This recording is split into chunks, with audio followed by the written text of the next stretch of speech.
اعوذ باللہ من الشیطان الرجیم، بسم اللہ الرحمن الرحیم۔ آپ کی خدمت میں حاضر ہیں اپنے یوٹیوب چینل کے ساتھ۔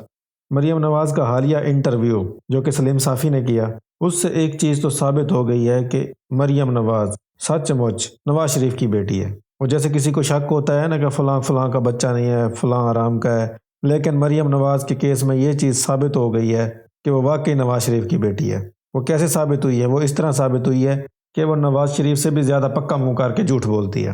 ایسا جھوٹ بولتی ہے کہ سننے والا دیکھنے والا یقین ہی نہیں کر پاتا کہ یہ سچ بول رہی ہے، یہ جھوٹ بول رہی ہے۔ وہ کہتی ہیں کہ مجھے کوٹ لکھپت جیل میں ایک ڈیتھ سیل میں رکھا گیا، مجھے 24 گھنٹے ڈیتھ سیل میں رکھا جاتا تھا۔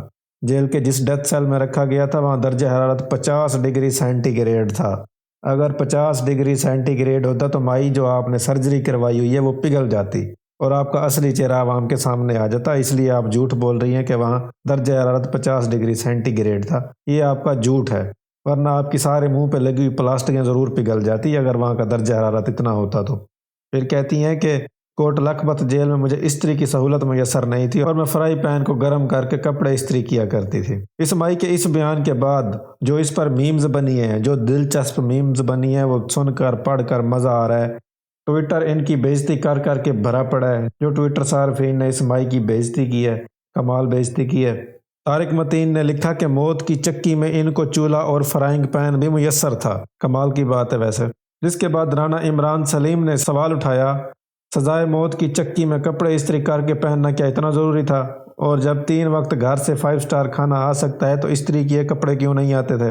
جس کے بعد سلمان درانی نے تبصرہ کرتے ہوئے کہا کہ یہ ایک تاریخی واقعہ ہے کہ سزا یافتہ مجرم عورت کی کپڑے استری کرتا پایا گیا ہے، اور وہ بھی فرائی پین سے۔ تاریخ میں اس سے پہلے ایسے انوکھے واقعے کی مثال نہیں ملتی۔ ایک سوشل میڈیا صارف نے کہا کہ اگر چولہا اور فرائنگ پین دے ہی دیا تھا تو استری بھی دے دیتے۔ فرحان نے لکھا کہ آپ فرائی پین سے کپڑے استری کر لیں، مگر خدا کا واسطہ ہے استری پر انڈا نہ پکا لیجیے گا۔ استری بنانے والی کمپنیوں نے پاکستانیوں سے استدعا کر دی۔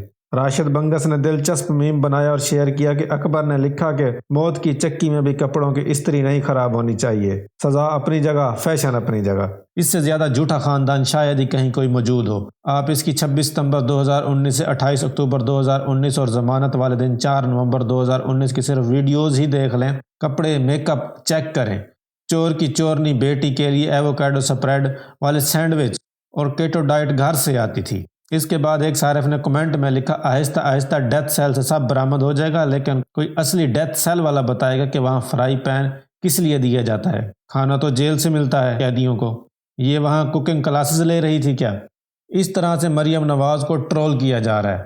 مریم نواز کی انتہا انسلٹ کی جا رہی ہے، لیکن ان کی عزت ہی نہیں ہے۔ اگر ان کی عزت ہوتی تو جو کچھ لندن میں ان کے ساتھ کیا جا رہا ہے یہ وہاں سے ضرور واپس پاکستان یا کسی اور جگہ شفٹ ہو جاتے، لیکن ان کے پاس عزت ہی نہیں ہے، عزت کا نام و نشان نہیں ہے۔ پی ڈی ایم کی حکومت اس وقت صدر پاکستان کے مگر پہ گئی ہے، ان کے پیچھے پڑی ہوئی ہے کہ انہوں نے تاریخ کا اعلان کیسے کر دیا۔ پی ڈی ایم کی حکومت اس چیز پہ بازد ہے کہ صدر پاکستان اعلان کر ہی نہیں سکتا، کیونکہ آئین میں ایسی کوئی گنجائش موجود ہی نہیں ہے۔ لیکن بندہ ان سے پوچھے، یا کوئی قانون سمجھنے والا بندہ پوچھے، جو الیکشن ایکٹ ہے جس میں 57 سیکشن کے تحت صدر کو اختیار دے دیا گیا کہ وہ الیکشن کی تاریخ کا اعلان کر سکتے ہیں، تو اس کو کدھر کرو گے؟ تو پھر 2 باتیں ہو سکتی ہیں، یا تو وہ جو الیکشن ایکٹ ہے وہ آئین کے مطابق ہے یا آئین سے متصادم ہے۔ اگر تو آئین کے مطابق ہے تو ویل اینڈ گڈ، پھر تو صدر پاکستان نے ٹھیک کیا، لیکن اگر وہ آئین سے متصادم ہے تو پھر جنہوں نے اس کو پاس کیا ہے ان پر آرٹیکل 6 لگاؤ، اور یہ پاس انہوں نے ہی کیا ہے، کیونکہ اس وقت ان کو پتہ نہیں تھا کہ عمران خان اتنی بڑی پاور کے ساتھ آئے گا اور ان کے ساتھ اتنی کتے والی ہوگی، لیکن اب تو ان کے ساتھ جو ہونی ہے وہ ہو گئی۔ صدر پاکستان نے ایک اچھا اقدام اٹھایا ہے، پاکستان کو آئینی بحران سے بچایا ہے۔ اب دیکھنا یہ ہے کہ ادارے اس حکم کے بعد کیا کرتے ہیں۔ اب بھی وہ الیکشن کی مخالفت کرتے ہیں یا آئین اور قانون کے ساتھ کھڑے ہوتے ہیں؟ پی ڈی ایم کی حکومت بڑا آئین کر رہی ہے، لیکن ان کا کوئی بھی اقدام آئین کے مطابق نہیں ہے۔ آئین کلیئر ہے کہ 90 دن کے اندر الیکشن ہوں گے، لیکن 1 مہینہ گزرنے کے بعد آج تک الیکشن کی تاریخ کا اعلان نہیں ہوا۔ یہ ان کا آئین ہے۔ آئین صرف اس وقت ان کے لیے مقدم ہے جب ان کے لیے ٹھیک ہو، جب ان کے فائدے ہوں، اور جب ان کے خلاف آئے کوئی فیصلہ یا کوئی بھی بات ان کے خلاف جائے تو آئین جائے باڑ میں۔ آئین کو یہ اسمبلی میں انگلیاں دکھاتے ہوئے نظر آتے ہیں۔ یہ پڑا ہے آئین۔ یہ تھی ہماری آج کی ویڈیو، امید ہے آپ کو پسند آئی ہوگی۔ چینل سبسکرائب کیجئے گا، ویڈیو کو لائک کیجئے گا۔ والسلام، ملتے ہیں اگلی ویڈیو میں۔